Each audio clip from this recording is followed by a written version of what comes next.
మనం ఎందుకు భక్తి చేస్తున్నాం? దేవుణ్ణి జస్ట్ అవసరాలకు వాడుకోవడానికా, లేకపోతే దేవుడు మనకు అన్నిటికంటే ఎక్కువ ప్రీతి పాత్రుడని భక్తి చేస్తున్నావా? మన భక్తి వెనుకున్న ఆంతర్యం ఏంటి? జస్ట్ యూజ్ అండ్ త్రోనా? వాడుకుని వదిలేయడానికా?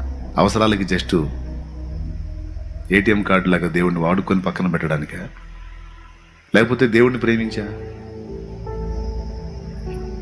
ఏం ఆశించి మనం చర్చికి వస్తాం? సమస్యలకు పరిష్కారాన్ని ఆశించా? అట్లయితే అదంతా యూజ్ అండ్ త్రో, వాడుకుని వదిలేసే రకం. అంటే దేవుడు నీకు జస్ట్ అవసరాలు తీర్చేటువంటి ఒక యంత్రంలాగా అనిపిస్తున్నాడా?